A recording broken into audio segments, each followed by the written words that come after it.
স্থাপত্য রীতিতে তৈরি করা মন্দির। দেবী সর্বমঙ্গলা আসলে মা দুর্গা।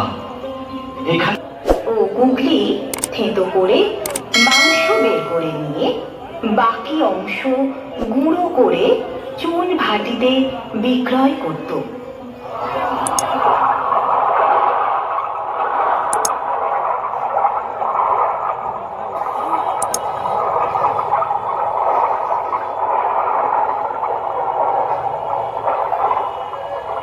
একদিন একটি জেলে জাল ফেলেছিল বাঁকা নদীতে।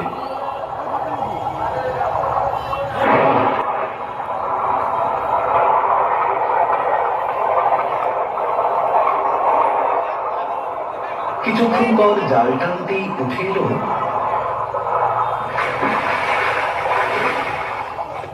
শামুক, গুগলি, ঝিনুক, মাছ ও একটি কালো রঙের গোলাকার প্রস্তর খণ্ড।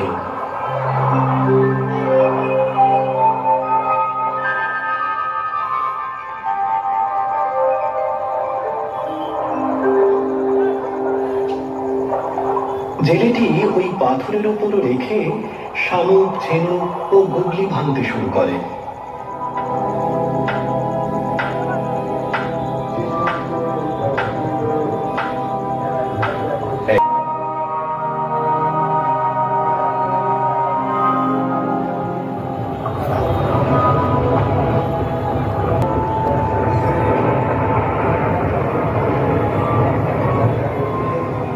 কি আশ্চর্যজনক ঘটনা!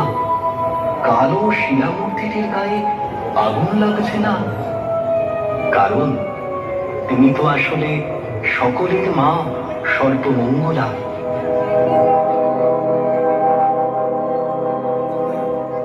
তৎক্ষণাৎ দেবী স্বপ্নাদেশ দিলেন একই সঙ্গে বর্ধমানের মহারাজ ও বেগুট গ্রামের এক ব্রাহ্মণ পরিবারকে।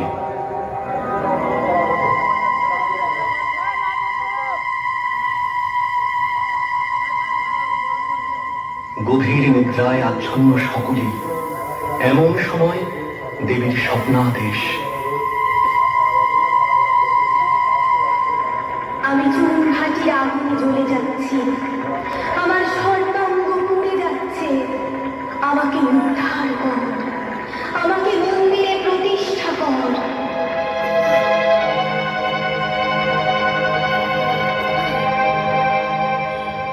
স্বপ্নাদেশ পাওয়া মাত্রই প্রথমে পুরোহিতগণ চুনভাটিতে গিয়ে বুঝতে পারে দেশে পাথর নয়, স্বয়ং দেবী।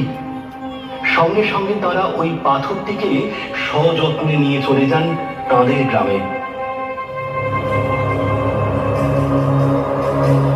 পুরোহিতরা নিয়ে চলে গেছেন শিলামূর্তিটি। সঙ্গে সঙ্গে সেই গ্রামের উদ্দেশ্যে তিনি রওনা হলেন।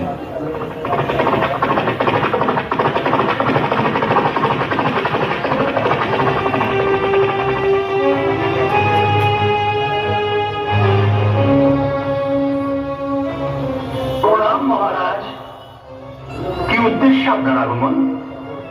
আমারও প্রণাম নেবেন হে ব্রাহ্মণগণ। আপনাদের নিকট সবিনয় নিবেদন যে কালো শিলামূর্তিটি চুনভাটি থেকে আপনারা নিয়ে এসেছেন, ওই প্রস্তর খণ্ডটি আমাকে দান করুন। আমি মন্দির নির্মাণ করে মায়ের প্রতিষ্ঠা করব। এ দেবীর স্বপ্নাদেশ। অসম্ভব মহারাজ, আপনার আদেশ মানতে পারবো না।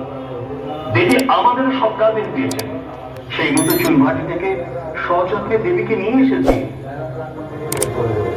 অসম্ভব মহারাজ, আপনার অনুরোধ আমরা রাখতে পারবো না। আমরা আমাদের সাধ্যমতো দেবীর পূজা করব। মহারাজ, আমরা গরিব ব্রাহ্মণ বলে কি আমাদের দেবীকে প্রতিষ্ঠা করার অধিকার নেই? ভুল বুঝবেন না হে ব্রাহ্মণগণ, আপনাদের দেবী আপনাদেরই থাকবে। আমি কেবল মন্দির নির্মাণ করে দেবীকে প্রতিষ্ঠা করব।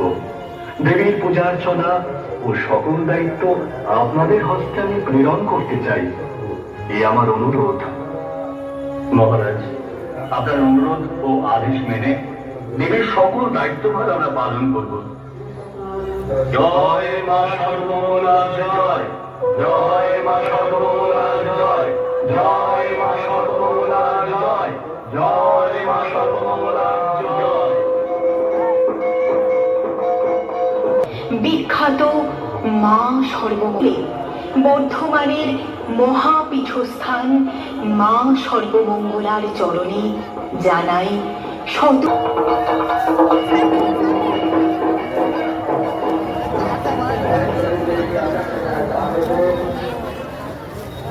दुकानदार पैसा लगा